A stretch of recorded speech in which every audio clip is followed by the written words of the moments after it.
बिस्मिल्लाहिर्रहमानिर्रहीम। मैं हूं उमैर निसार। आप देख रहे हैं मेरा YouTube channel think and grow rich with Umair Nisar. Dear student, 11th class mathematics, आज एक्सरसाइज 4.2 का वेरी वेरी इंपॉर्टेंट क्वेश्चन, जो कि हमने बगैर एक्सपेंड किए हमने डिटर्मिनेंट की प्रॉपर्टीज इस्तेमाल करते हुए आपने सवाल को हल करना है। सवाल आपके सामने है, स्क्रीन के सामने है। तरीकेकार ये होगा कि हम लेफ्ट हैंड साइड लेंगे। लेफ्ट हैंड साइड लेने के बाद उसे हल करना शुरू कर देंगे। डिटर्मिनेंट की जो प्रॉपर्टीज हैं उन्हें लगाएंगे। मिसाल के तौर पे हमने किसी चीज को मल्टीप्लाई करना है, डिवाइड करना है, फिर हमने कॉमन ले लेनी है चीजें। इस तरह की प्रॉपर्टीज हम लगाते हुए डिटर्मिनेंट की हम हल करते जाएं, सोल्व करते जाएं। तब तक हल करते जाएंगे लेफ्ट हैंड साइड को जब तक राइट हैंड साइड आ ना जाए।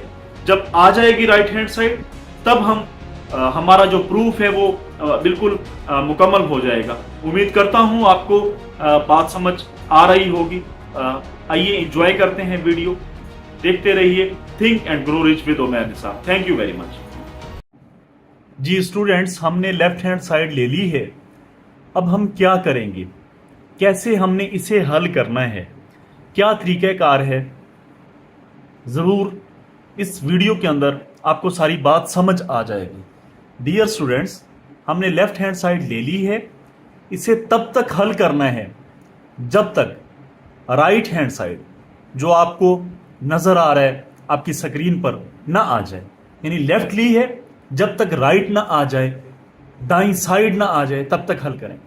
अच्छा, तरीकाकार क्या होगा? किसी भी काम करने का तरीकाकार होता है। कोई भी काम करते हैं, हर काम करने का तरीकाकार होता है। डियर स्टूडेंट्स, इसका भी एक तरीकाकार है। आइए समझते हैं। सबसे पहले मैं एक छोटी सी आपको बात समझा दूं। ऐसे जब हम मूव करते हैं इधर से इधर हॉरिजॉन्टली, यानी उफ़क़ी तौर पर मूव करते हैं, इन्हें रो कहा जाता है। दिस इज रो 1। ये हमारे पास रो 1 है, R1 इसे कहा जाएगा। आपको यकीनन ये बात नजर आ रही होगी। हॉरिजॉन्टली यानी जब ऐसे मूव करेंगे, ये आपके पास रो 2 है, R2 है, और ये हमारे पास R3 है, रो 3 है। ये डिटर्मिनेंट है। डिटर्मिनेंट के अंदर ये रो 1, ये रो 2, ये रो 3।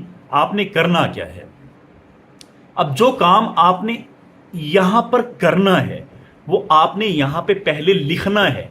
ये बिल्कुल ऐसे ही है जैसे आप घर से बाहर खेलने के लिए जाते हैं ग्राउंड में, तो आपको अपने वालिदैन को बताना पड़ता है कि मैं खेलने के लिए जा रहा हूं।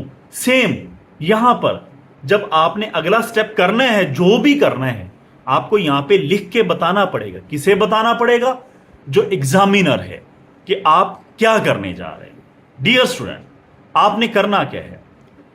हमने साफ जाहिर है लेफ्ट हैंड साइड ली है, राइट लेकर आनी है। क्या करना है हमने सिंपली जो रो 1 है उसके अंदर आप चेक करें, ए आ रहा है। ये ए है, ये ए स्क्वायर है। आपने रो 1 को ए से मल्टीप्लाई भी कर देना है और डिवाइड भी कर देना है यकीनन। यानी रो 1 जो है इसके साथ आपने A1 को मल्टीप्लाई भी करना है एंड डिवाइड भी कर देना है। Multiply by A divided by A। ये बात रो 2 को आपने, ये रो 2 है, इसमें B है, B स्क्वायर है, और A है, C है, B की ही कमी है, तो B से आपने मल्टीप्लाई भी कर देना है, B से आपने डिवाइड भी कर देना है।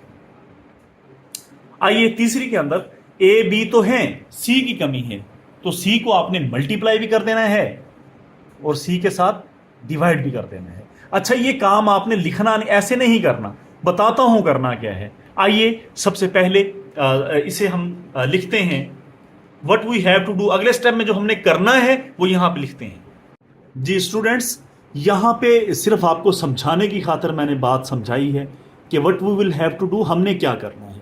अब सिंपली जो करना है उसे आप यहां पे लिखें। रियाजी की जुबान में मैंने लिख दिया है कि R1 जो है, यानी दिस इज R1, इसे हमने जरब कर दिया है A से और बटे में तकसीम कर दिया A से। A कट जाएगा, वही R1 रहेगा। R2 को B से मल्टीप्लाई भी किया, B से डिवाइड भी किया। सेम विद R3, यानी जो काम आपने किया है आपने बता दिया है। आइए नेक्स्ट स्टेप करते हैं। डियर स्टूडेंट्स, अब हम दिस जो प्रोसेस है, ये वाला जो अमल है, R1 से A को मल्टीप्लाई भी करें, डिवाइड भी करें, सिर्फ सिंपल R1 को ये वाला करने जा रहे हैं। आइए करते हैं। सब A को अंदर जरब कर दें। ये BC है, ये क्या बन जाएगा जब A को जरब करेंगे? ABC। जब यही A R1 यानी दिस R1 इसके दूसरे एलिमेंट यानी A से मल्टीप्लाई होगा, A स्क्वायर। अच्छा, बटे वाला जो A है, जो नीचे बटे में A है, वो यहां पे लिखा जाएगा। आइए करते हैं। ये जो बटे वाला A है, यानी बटे में जो है वो हमने बाहर लिख दिया, जो डिवाइड किया। जो अंदर ये A जरब खा रहा है, इससे के जरब करें ABC A square A cube.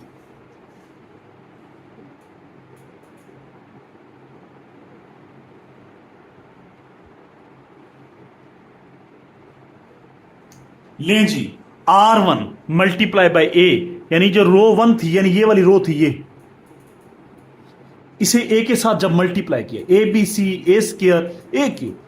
जो डिवाइड A के साथ किया वो बाहर शो कर दिया। R2 के साथ B को मल्टीप्लाई करें, here B here B here B, और बटे वाला B वो नीचे लगा दें।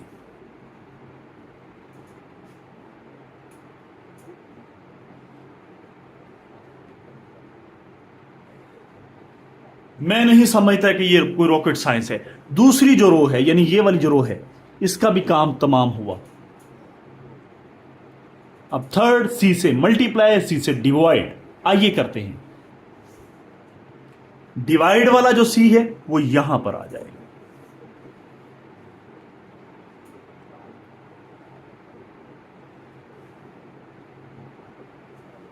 वेरी वेरी इजी, कोई इसमें मुश्किल नहीं है। थोड़ा गौर करें, थोड़ा गौर व फिक्र करें। ये जो पूरा कॉलम ऊपर से नीचे कॉलम होता है, दिस इज कॉलम। ये कॉलम है, ये वाला कॉलम है। कॉलम ABC के अंदर से ये कॉलम है, इसके अंदर क्या चीज एक जैसी है? ABC ABC ABC। तो हम क्या करेंगे? कॉलम 1 से, यानी दिस इज कॉलम 1। ये जो कॉलम 1 है, इसमें से क्या कॉमन ले लेंगे?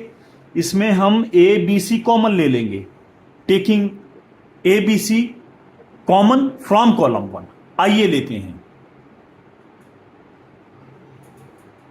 मैथमेटिक्स की खूबसूरती यही है कि जो आप काम कर रहे हैं वो आप लिख के बताएं। बताएं क्या कर रहे हैं? क्या कर रहे हैं जी? टेकिंग, ले रहे हैं ABC। किसे? ABC को as common, common from C1, यानी जो कॉलम 1 है, C1 है, यहां से हम ABC जो तीनों में आ रहा है, कॉलम 1 की तीनों एंट्रीज में आ रहा है, उसे हम बाहर निकाल रहे हैं, कॉमन ले रहे हैं। आइए कॉमन लेते हैं। बाकी टर्म में वैसे ही, ये वैसे ही, ये वैसे ही। आइए ABC जब यहां से कॉमन लेंगे, यहां पे कितना रह जाएगा? 1, यहां पे 1, यहां पे 1। आइए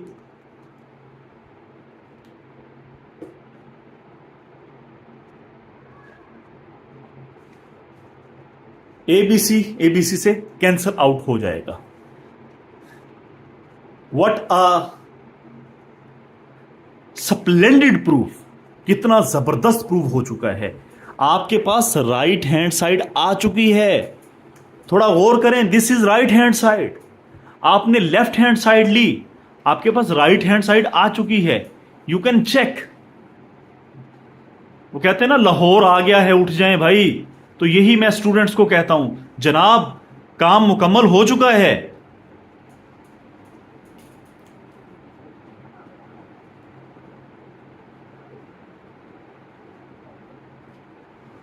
जी, राइट हैंड साइड हो चुकी है, हैंस प्रूव्ड। लिखेंगे आखिर में हैंस प्रूव्ड, और ये दोनों चीजें बराबर करके लिख देंगे, और इसके साथ ही हमारा ये क्वेश्चन खत्म हुआ। Thank you very much. देखते रहिए think and grow rich with Umair Nisar.